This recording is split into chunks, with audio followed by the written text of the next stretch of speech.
Hello বন্ধুরা, good afternoon. তো শুভ দুপুর বন্ধুরা, বাংলা ভাষায় যেটাকে বলে। আমি এখন চলে এসেছি রান্না করতে, বাজে ঘড়িতে 2টো।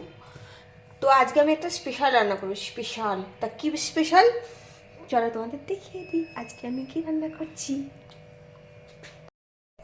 তো এই দেখো, একটা লম্বা বটি নিয়েছি, তার সাথে 3টে পেঁয়াজ নিয়েছি, 2টো আলু নিয়েছি, লঙ্কা নিয়েছি, তেল নিয়েছি, ধনেপাতা নিয়েছি, আর এই দেখো এখানে বেসন। তার মধ্যে আমি লঙ্কা ধনেপাতা আপাতত কুচিয়ে দিয়েছি, সেটা দিয়ে আমি পেঁয়াজি মোটেও বানাচ্ছি না, বানাচ্ছি হচ্ছে এই দেখো এইয়া। তো দিদার লাঞ্চ হয়ে গেছে সেইটা। তো এটা হচ্ছে আমাদের মাছের ডিম। তো আজকের হবে মাছের ডিমের বড়া। তো মাছের ডিমের বড়া খাবো, না বড়া না, শুধু বড়াটা দিয়ে আমি অবশ্য তরকারি করব।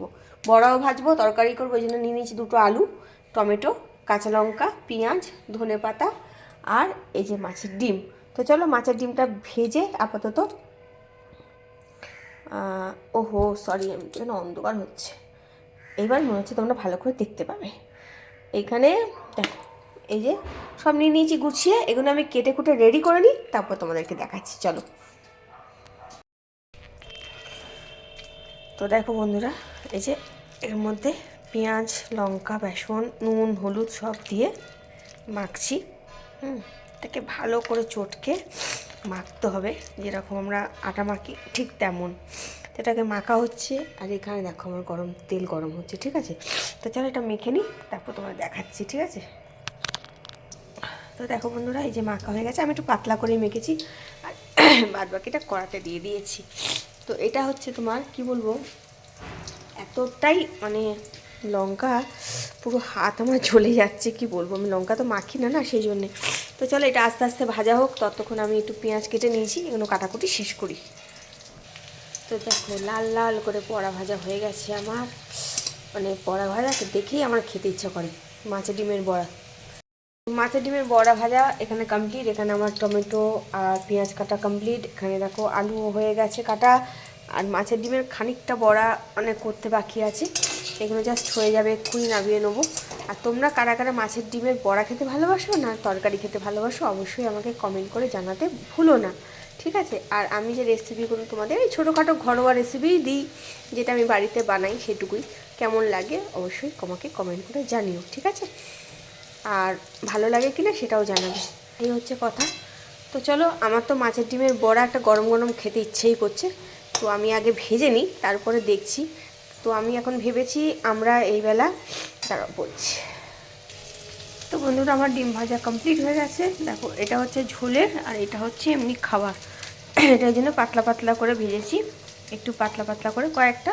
আমরা এই যে এখানে দেখো, এই যে আলু ভাতে হয়েছে, একটু আলু ভাতে, আর এই আমি এখন পেঁয়াজ ভাজছি, পেঁয়াজটা এই আলুর সাথে মিশাবো, মিশিয়ে এটা হচ্ছে আমাদের দুপুরে এই যে আলু ভাতে মুসুর ডাল আর এই বড়া দিয়ে খাবো। আর এইটা হচ্ছে রাত্রিরে, আর যা থাকে থাকবে, কালকে হয়ে যাবে, মানে কালকের জন্য একটু থাকবে।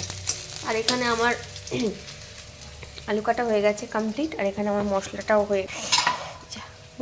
হয়ে গেছে। এখানে একটু কাঁচা লঙ্কা, টমেটো আর একটু রসুন বেটে নিয়েছি, বিশেষ কিছু দেবো না তাই জন্যে। আর এটা করে নিই, পরে আসছি। লাস্ট প্রসেসটা রেখে দেবে, লঙ্কা পেঁয়াজ আমি ভাজছি, এখানে ভাজা প্রায় হয়ে এসছে। কালো কালো লাগছে কি? হ্যাঁ লাগতেই পারে, দাঁড়াও, কালো কালো লাগছে। তো এটা এখানে হয়ে গেছে, আমি জায়গাটা পরিষ্কার করে নিয়েছি। নোংরা করে কাজ করতে আমার একদম ভালো লাগে না এখানটায়, সত্যি কথা বলতে। আর এখানে দেখো মশলা নিয়ে নিয়েছি, খুব বেশি কিছু না, এই মশলা। আর এখানেতে এই মশলাটা আমি রেডি করে রেখেইছি, এটা আমি দিয়ে দেবো এখন এর মধ্যে।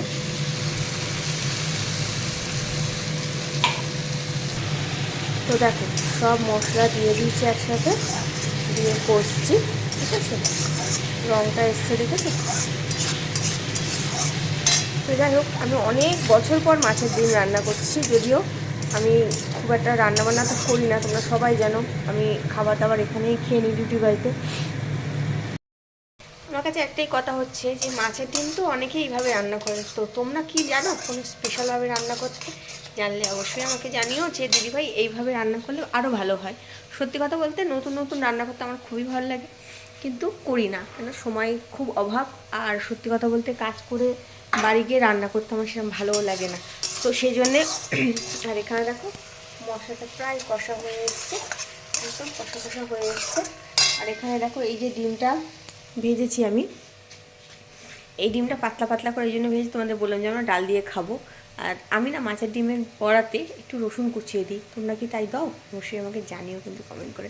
তো চলো তরকারিটা প্রায় শেষের মুখে, একটু জল দেবো, ফুটে গেলে বড়াগুলো দেবো, তারপরে কেমন হলো দেখতে অবশ্যই তোমাদের দেখাবো, থাকো আমার সাথে। চলো দেখি তরকারিটা। আও দেখেছো তরকারিটার রং দেখো শুধু,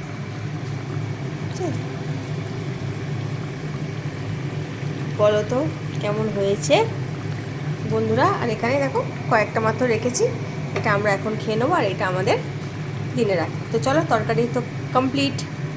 কেমন হয়েছে দেখতে অবশ্যই জানো, খেতে কিন্তু ভালোই হয়েছে, একটু ঝাল ঝাল হয়েছে, তো ভালো হয়েছে। আমি করেছি, আমি তো ভালো বলবোই, তাই না? তো চলো বন্ধুরা, আপাতত আমার এদিকের কাজকর্ম সব শেষ, এবার খাবার দাবার বাড়বো, রেডি করব। তো চলো আজকের মতন টাটা, ভালো থেকো সবাই।